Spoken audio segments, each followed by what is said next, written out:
We are timidly inclined, and anything but blind to the danger that's behind. But when the danger's near, we manage to appear as insensible to fear as anybody here, as anybody here.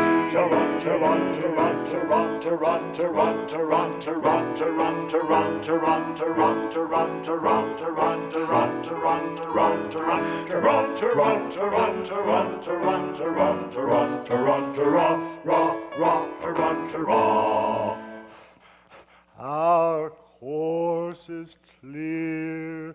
We must do our best to capture these pirates alone. It is very distressing to us to be the agents whereby our erring fellow creatures are deprived of that liberty which is so dear to us all. But we should have thought of that before we joined the force. We should. It is too late now. It is.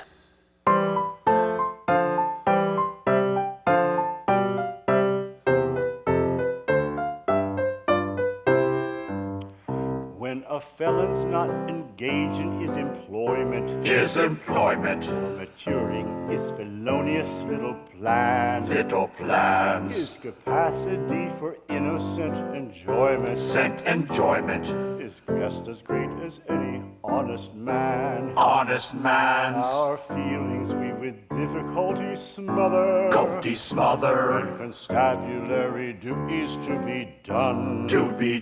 I'll take one consideration with another. A policeman's lot is not a happy one. When constabulary duties to be done, a policeman's lot is not an happy one.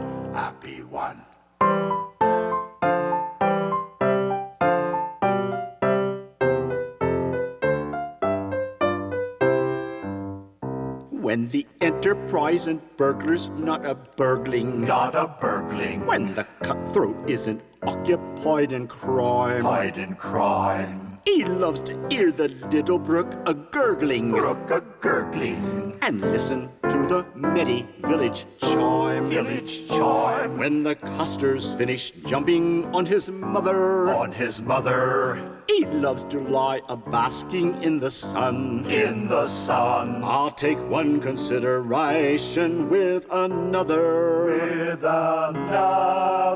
A policeman's lot is not an happy one. When constabulary duties to be done, a policeman's lot is not an happy one.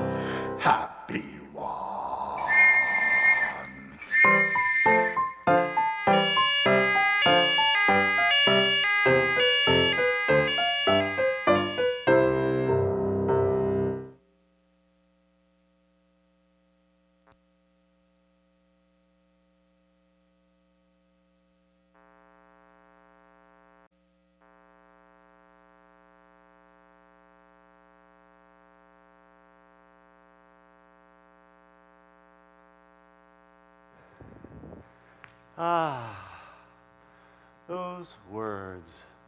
Now to the banquet we press. Now for the eggs and the ham. Now for the mustard and cress. Now for the strawberry jam. What a festive, felicitous feast of gastronomical Gilbertian verbiage that is. What's that mean? Well, now for the tea of our host. Now for the rollicking bun. That's what it means, a festive feast of Gilbertian verbiage. Now for the muffin and toast. And now for the gay Sally Lunn. What this does takes me back to 1945 when I was an 8-year-old, and the Rose Valley Chorus was doing The Sorcerer. And all that spring, I'd hear my mom singing those words. And all the while, she'd be getting things ready. This tablecloth, she was making cross-stitching pictures of all those kinds of fruits on the tablecloth, because the cast party was always at the Jardin House. And of course, I'd hear my father singing it and my sisters. And you know, what a wonderful thing to hear. No TV, probably virtually no radio. And hearing these thoughts about a festive, wonderful time, a concept of lovely people who loved each other and were doing wonderful things, and expressed with such imagery and so forth. Now to the banquet we press. And you know, to an 8-year-old boy, isn't pressing your mom ironing? Well, so I learned a word. Press forward. I mean, it's not open the door, we're going to McDonald's. It's press forward as a group to enjoy each other's company. And all that imagery was so wonderful. And to a little boy growing up, that was something. And you know, it was kind of evident that my parents, along with many others at that time, had gone through the Depression where nobody had any money, and they made their own fun.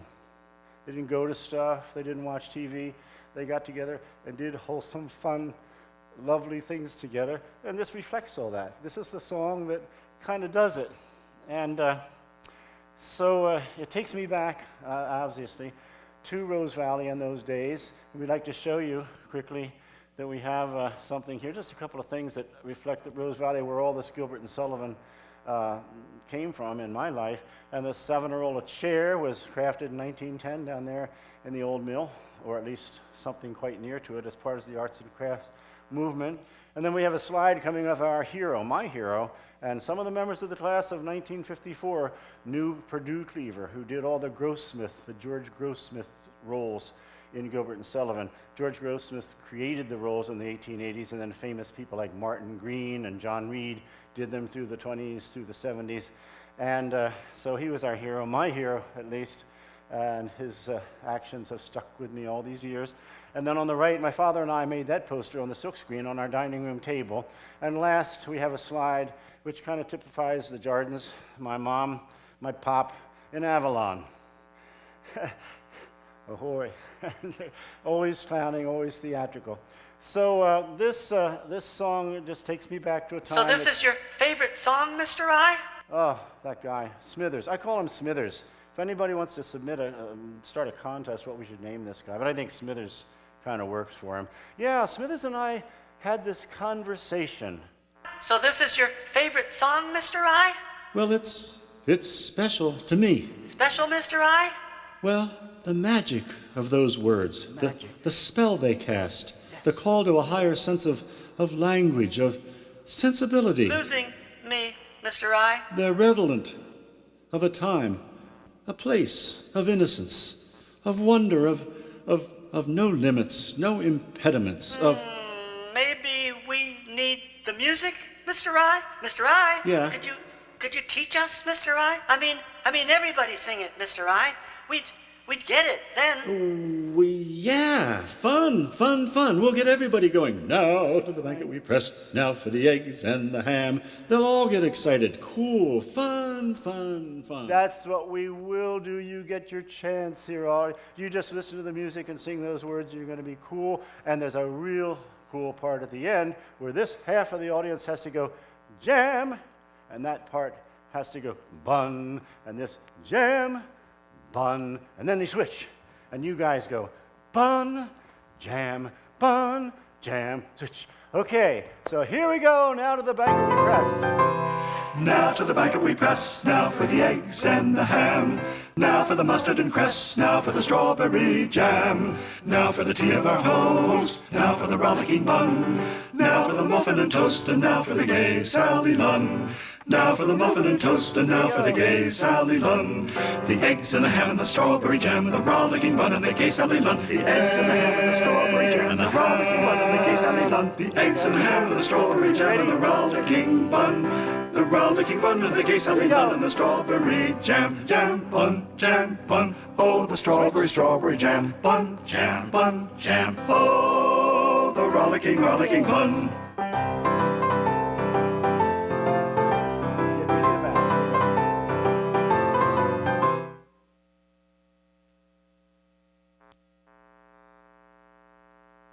Mike, Dave, aren't they wonderful? Okay. We're going to abbreviate the intermission because of the time we lost. So let's say 5 minutes. I know that may or may not give you time, but we will wait till you get back, okay? But it's getting late. Thank you.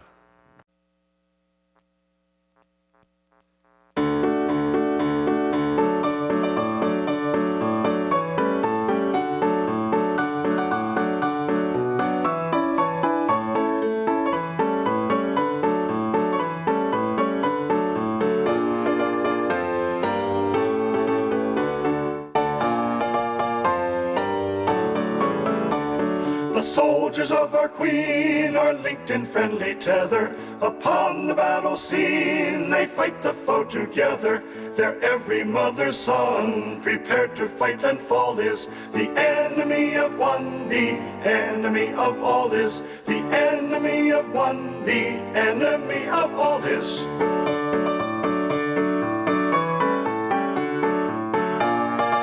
Turn hut! At ease, gentlemen.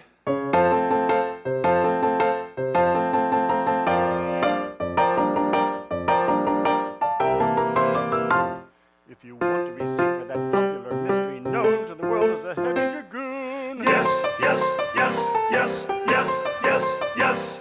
take all the remarkable people in history, rattle them off to a popular tune. Yes, yes, yes, yes, yes, yes, yes.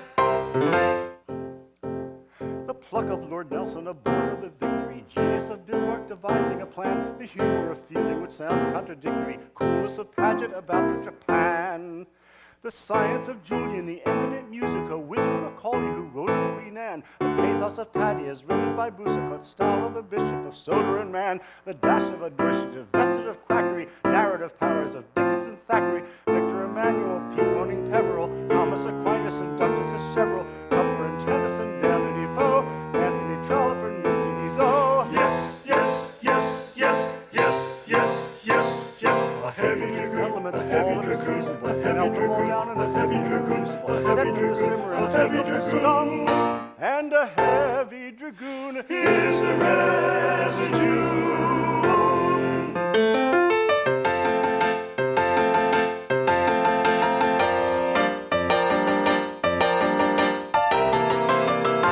If you want to receive for the soldier like Paragon, get at the wealth of the Tsar if you can, the family pride of a Spaniard from Aragon, force a Mephisto pronouncing a ban.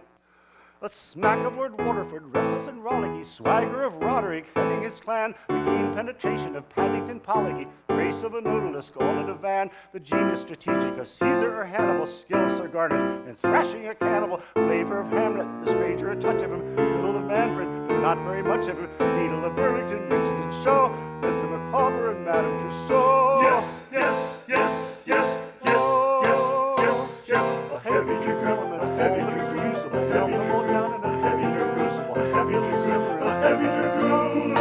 And a heavy dragoon Is the residue.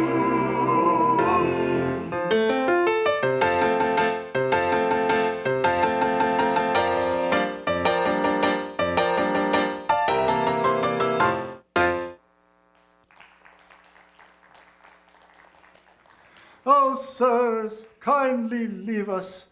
Our minds are but ill-tuned to soldierly ways and light love talk. Why, what in the world has come over you all? Bunthorne, he has come over us. He has come among us, and he has idealized us. Well, this is all very well, but you seem to forget that you are engaged to us. It can never be. You are not Empyrean. You are not Delacruscan. You are not even early English. Oh, be early English before it is too late. Your uniforms, red and yellow, primary colors, oh, South Kensington. We didn't design our uniforms, but we don't see how they could be improved. No, you wouldn't. There is a cobwebby gray velvet with a tender bloom, like cold gravy, which if made Florentine 14th century, trimmed with Venetian leather and Spanish altar lace, and mounted with something Japanese, it matters not what, would at least be early English. Come, maidens, to contemplate. Let us anon. 20 sick maidens we, lovesick all against our will. Gentlemen, this is an insult to the British uniform, and in a uniform which has been as successful in the courts of Venus as on the fields of Mars.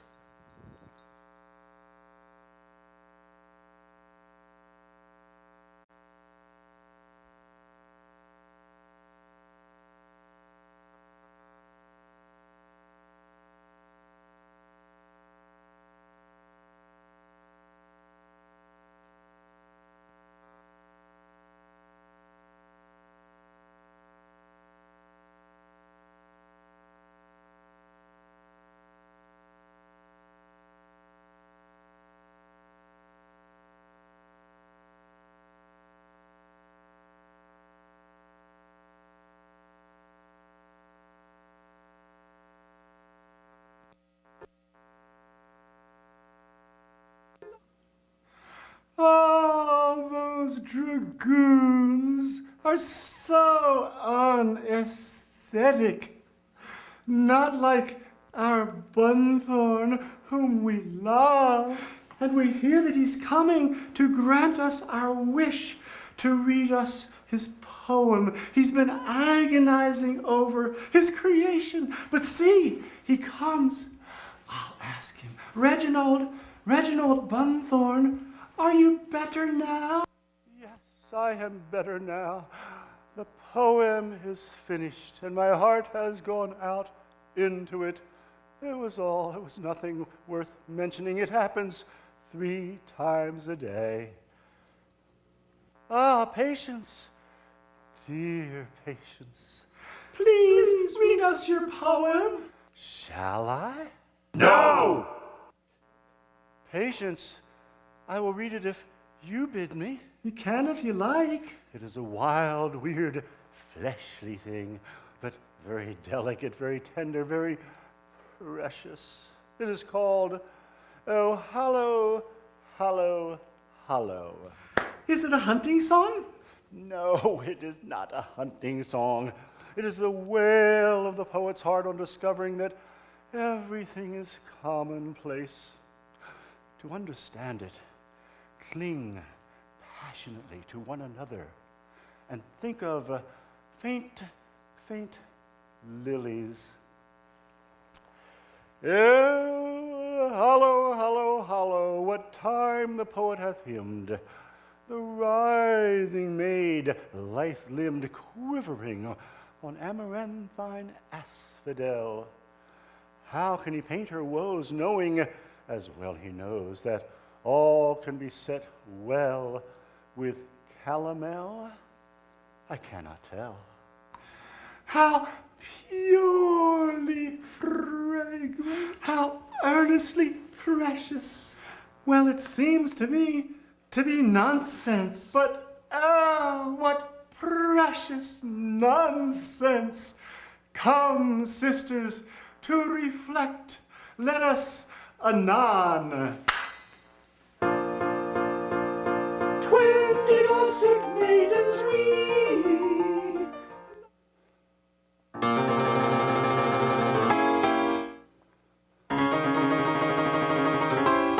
Am I alone and unobserved? I am.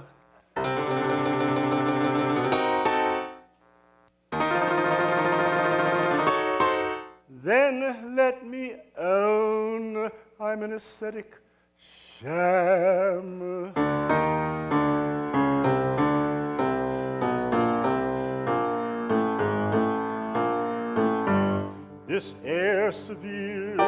but a mere veneer. This cynic smile is but a while of guile. This costume chaste is but good taste, misplaced.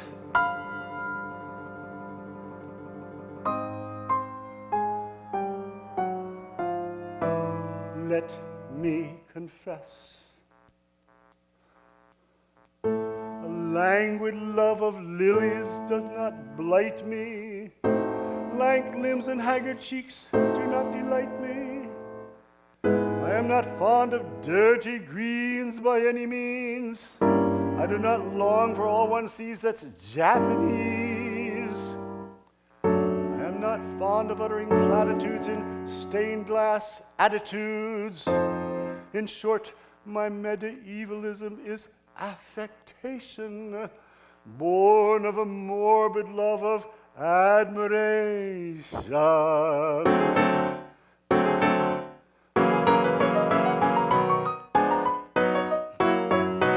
If you're anxious for to shine in the high aesthetic line as a man of culture rare, you must get up all the germs of the transcendental terms and plant them everywhere. You must lie upon the daisies and discourse in novel phrases of your complicated state of mind. The meaning doesn't matter if it's only idle chatter of a transcendental kind. And everyone will say, as you walk your mystic way, if this young man expresses himself in terms too deep for me, why, what a very singularly deep young man this deep young man must be. Be eloquent in praise of the very dull old days which has long since passed away, and convince him if you can that the reign of good Queen Anne was culture's palmiest day. Of course you will pooh-pooh whatever's fresh and new and declare it's crude and mean, for art stops short in the cultivated court of the Empress Josephine. And everyone will say, as you walk your mystic way, if that's not good enough for him, which is good enough for me, why, what a very cultivated kind of youth this kind of youth must be.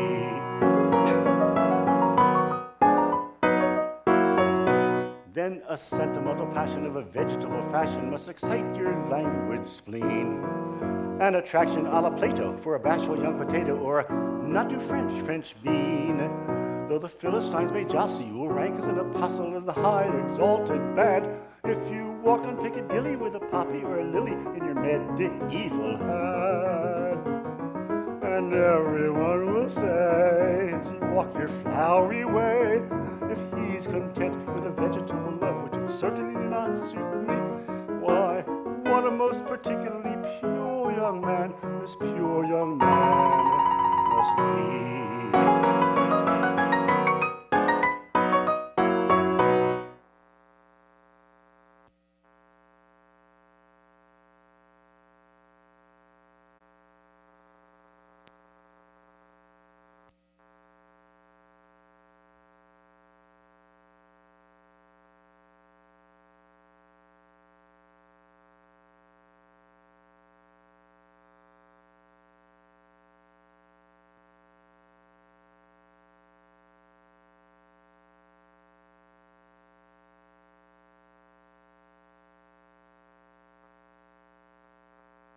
And now, the world's most famous nightmare.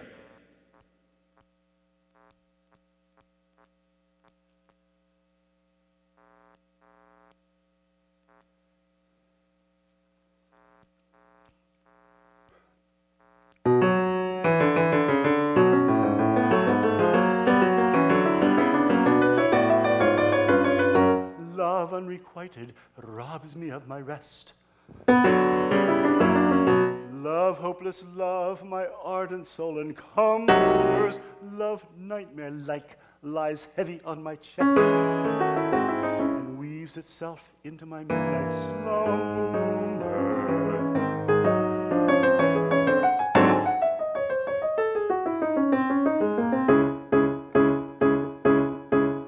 When you're lying awake with a dismal headache and repose is tabooed by anxiety, I conceive variety. For your brain is on fire, the bedclothes conspire, of usual slumber to plunder you. First your can of paint goes and uncovers your toes, then your sheet slips demurely from under you. Then the blanketing tickles, you feel like mixed pickles, so terribly sharp as the pricking. Then you're hot and you're cross and you tumble and toss till there's nothing twixt you and the ticking. Then the pillows will heap to the ground on a heap and you pick them all up in a tangle. Next your pillow resigns and politely declines to remain at his usual angle. Well, you get some repose in the form of a doze with hot eyeballs and head over aching. But your slumbering teams with such horrible dreams that you'd very much better be waking. For you dream you're crossing the channel and tossing about in a steamer from Harwich, which is something between a large bathing machine and a very small second-hand carriage. And you're giving a treat, penny ice and cold meat, to a party of friends and relations. They're in ravenous horde and they all got on board at Sloane Square or South Kensington stations. And down on that journey you find your return. He started that morning from Devon. He's a bit undersized, and you don't feel surprised when he tells you he's only 11. But you're driving like mad with that singular lad by the battleship's now four-wheeler. And you're playing around games and he calls you bad names when you tell him the tie's been a dealer. Well, this you can't stand, so you throw up your hand and you find you're as cold as an icicle. And your shirt and your socks, the black silk with gold clocks crossing Salisbury Plain on a bicycle. And he and the crew are on bicycles too, which they've somehow or other invested in. And he's telling the tars of the particulars of a company he's interested in. It's a scheme of devices to get at low prices, all goods from cough mixtures to cables, which tickle the sailors by treating retailers as though they were all vegetables. You get a good spaceman and plan a small tradesman, first take him his boots with a boot tree, then his legs will take root, his fingers will shoot in the blossom and bud like a fruit tree. From the greengrocer tree you get grapes and pecan, cauliflower, pineapple, and cranberries, while the pastry cook plant cherry brandy will grant apple puffs and three-corners and panberries. The shares are a penny and ever so many are taken by Rothschild and Baring, just as if you were allotted to you. You awake with a shudder, despairing. You're dragged with a crick in your neck, and no wonder you snore, for your head's on the floor. You've needles and pin for your soles, your shin, your flesh is a creep for your left leg to sleep, and you've cramp in your toes and a fly in your nose, some fluff in your lung and a feverish tongue. A thirst is intense in a general sense that you haven't been sleeping in clover. Darkness is past, and it's daylight at last, and the night has been long. Ditto, ditto, my song. And thank goodness they're both of them over.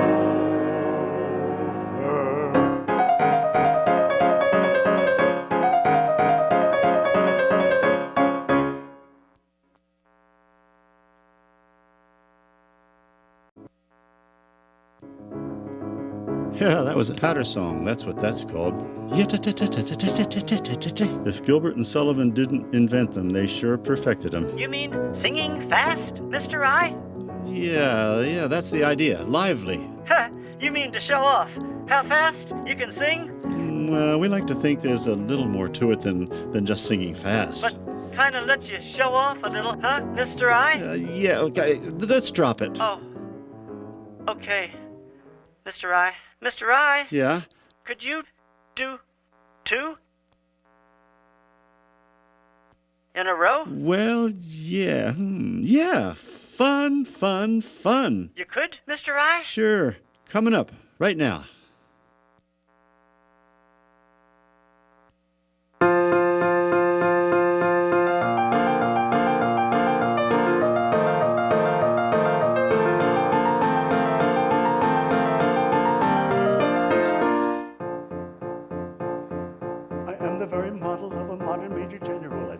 Vegetable, animal, and mineral. I know the kings of England and I quote the facts historical from Marathon to Waterloo in order categorical. I'm very well acquainted too with matters mathematical. I understand equations both a simple and quadratical. About binomial theorem, I'm teeming with a lot of news. Lot of news. Good gracious, I've done it. Nothing rhymes with lot of news. Oh, with many cheerful facts about the square of the hypotenuse. With many cheerful facts about the square of the hypotenuse. With many cheerful facts about the square of the hypotenuse. With many cheerful facts about the square of the hypotenuse. I'm very good at integral and differential calculus. I know the scientific names of beings and animalculous. In short, in matters vegetable, animal, and mineral, I am the very model of a modern major general. In short, in matters vegetable, animal, and mineral, he is the very model of a modern major general. I know our mythic history, King Arthur's answer paradox. I answer hard acrostics, have a pretty taste for paradox. I quote in elegiacs all the crimes of Heliogabalus. In phonics I confer peculiarities parabolas. I can tell a dot of Raphael's from Garados and Zophanies, another croaking chorus from the frogs by Aristophanes. Then I can have a fugue of which I've heard the music's din afore. I know this one din afore. And whistle all the airs from that infernal nonsense pinafore. And whistle all the airs from that infernal nonsense pinafore. And whistle all the airs from that infernal nonsense pinafore. And whistle all the airs from that infernal nonsense pinafore. Then I can write a Washington Babylonic uniform and tell you every detail of Caractacus's uniform. In short and matters vegetable, animal, and mineral, I am the very model of a modern major general. In short and matters vegetable, animal, and mineral, he is the very model of a modern major general. In fact, when I know what's meant by mamelon and ravelin, when I can tell at sight a Mauser rifle from a javelin, when such affairs as sorties and surprises I'm more wary at, and when I know precisely what is meant by commissariat, when I have learnt what progress has been made in modern gunnery, when I know more of tactics than a novice in a nunnery, in fact, when I've a smattering of elemental strategy. Oh, I've done it again. Strategy? You'll say a better major general has never sat at you. You'll say a better major general has never sat at you. You'll say a better major general has never sat at you. You'll say a better major general has never sat at you. For my military knowledge, though I'm plucky and adventurous, has only been brought down to the beginning of the century. But still in matters vegetable, animal, and mineral, I am the very model of a modern major general. But still in matters vegetable, animal, and mineral, he is the very model of a modern major general.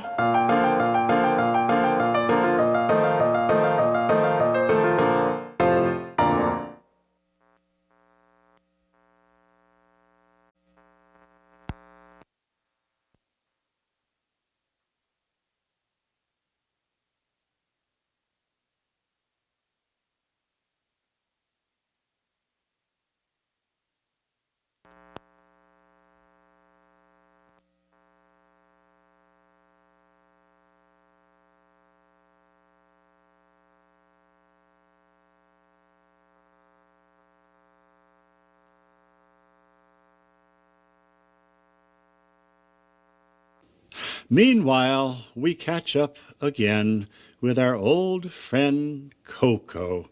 Remember, the one who has to execute someone soon to satisfy the Mikado, or have to behead himself? He has a solution to his plight.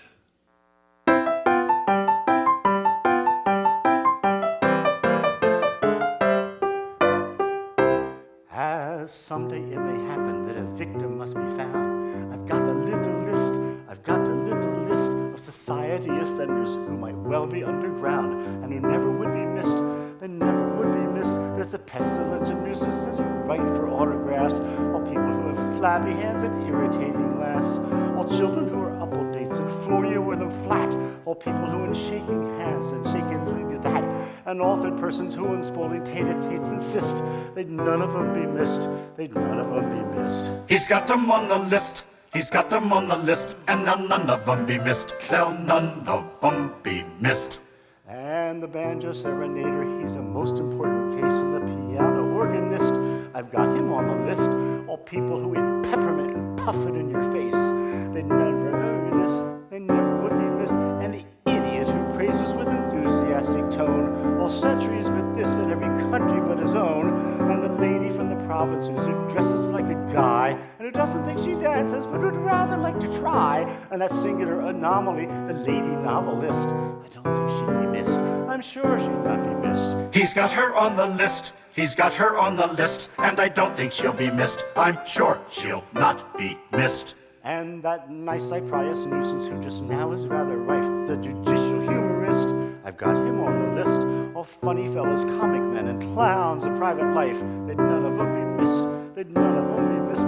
An apologetic statesman of a compromising kind, such as, what do you call him? And well, Thingabob, and also, well, never mind, and what's his name? And also, well, you know who, with the task of filling up the blanks I'd rather leave to you, for it really doesn't matter whom you put upon the list, for they'd none of them be missed.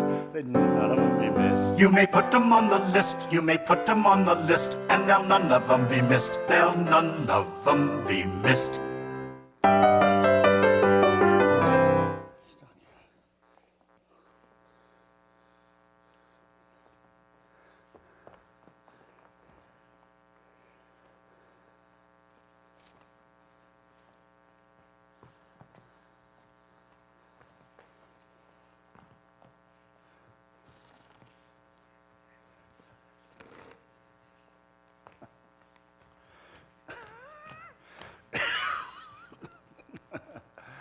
Well, Coco thought he had his problem solved, but in fact, due to complications, he doesn't. He now has to marry Cadishaw, and he even has to convince her to marry him. So what does he do? He decides to sing her a parable.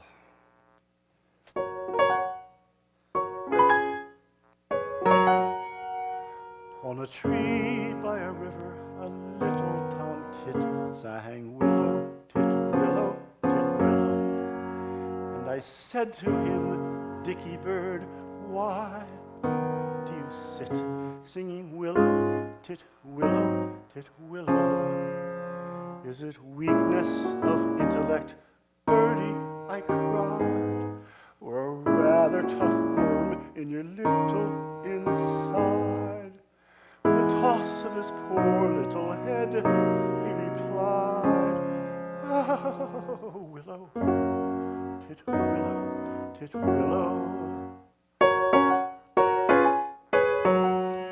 Now he slapped at his chest as he sat on that bough, singing willow, tit, willow, tit, willow.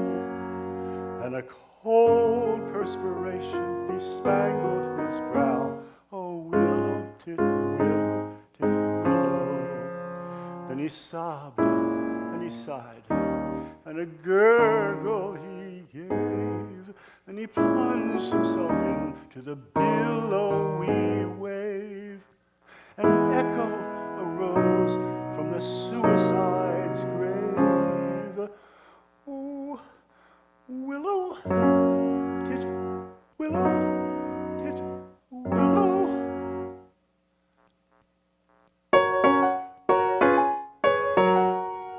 Now I feel just as sure as I'm sure that my name isn't willow, tit, willow, tit, willow. That 'twas blighted affection that made him exclaim, oh, willow, tit, willow, tit, willow.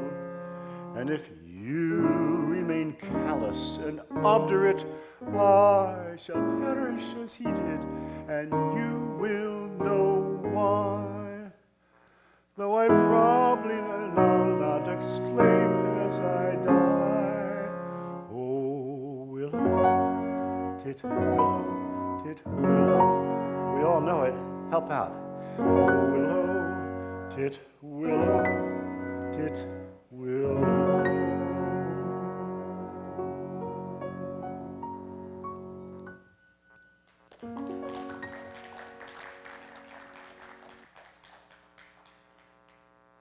It's hard to believe, but Gilbert and Sullivan even invented the flowers that bloom in the spring, tra-la. What happened? Well, in the Mikado, once again, there may be a little bit more of that Victorian trash talking that we had before, because Nanky Poo is excited and happy and joyful because he is going to marry Yum Yum. And Coco is terribly upset because he's convinced Cadishaw he has to marry Cadishaw. So it's a very happy Nanky Poo and a very sad Coco who sing the flowers that bloom in the spring, tra-la, breathe promise of merry sunshine. As we merrily laugh and we sing, tra-la, we welcome the hope that they bring, tra-la, for a summer of roses and wine, for a summer of roses and wine. And that's what we mean when we say that a thing is welcome as flowers that bloom in the spring. Tra-la-la-la-la, tra-la-la-la-la, is welcome as flowers of spring. Tra-la-la-la-la, tra-la-la-la-la, tra-la-la-la-la. Grouchy guy. The flowers that bloom in the spring, tra-la, have nothing to do with the case. For I've got to take under my wing, tra-la, a most unattractive old thing, tra-la, with a caricature of a face, with a caricature of a face. And that's what I mean when I say or I sing, oh, bother the flowers that bloom in the spring. La la la la la la la la la, oh, bother the flowers of spring. La la la la la la la.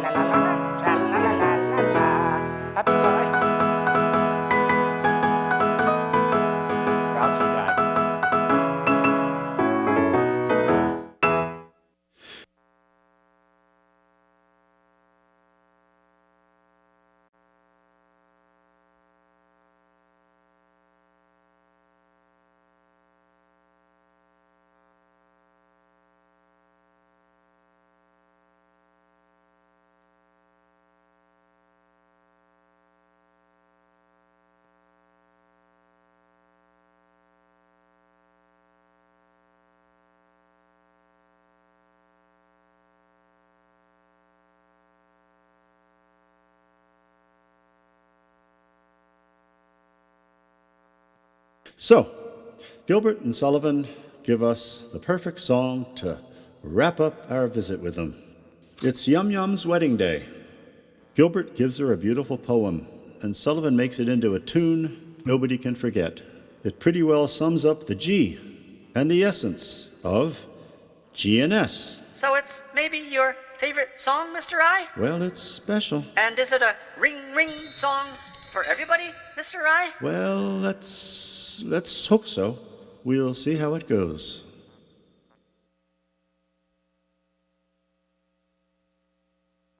The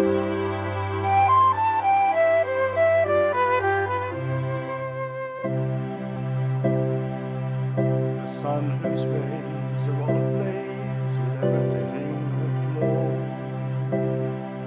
does not deny his majesty stories to tell a story. He don't exclaim, I blush for shame, so kindly be indulgent, but fierce and bold and fiery holy glories all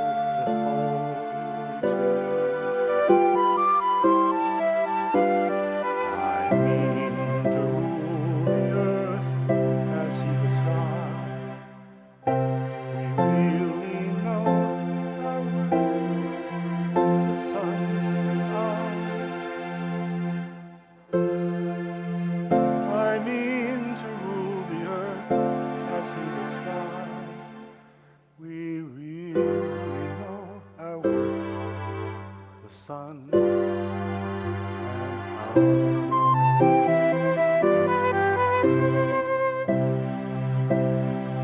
observe his flame, that placid flame, the moon's celestial highness.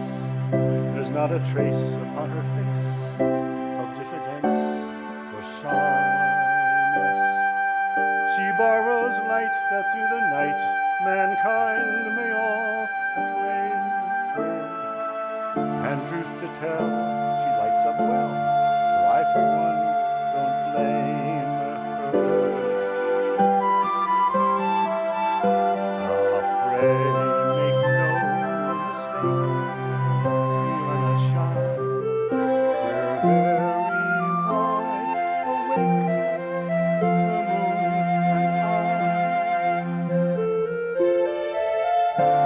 Pray make no mistake, we are not shy.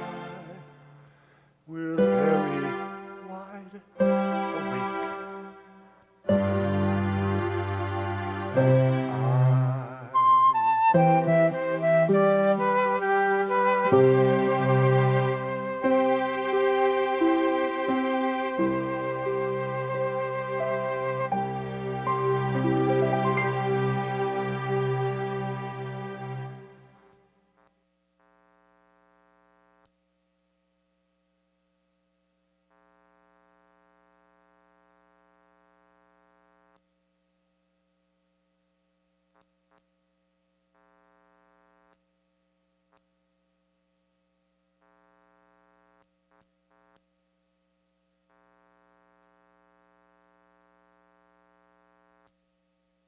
Here's a pretty howdy-do.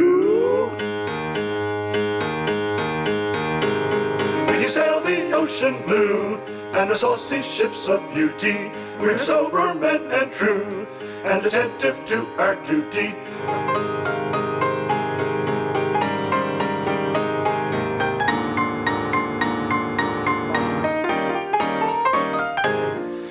20 lovesick maidens we, lovesick all against our will.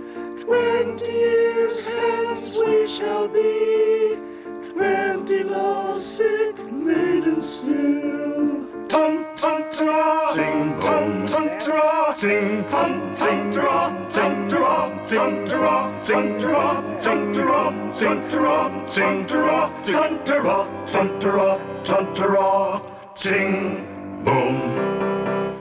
Bow bow ye lower middle classes, bow bow ye tradesmen, bow ye masses, blow the hut.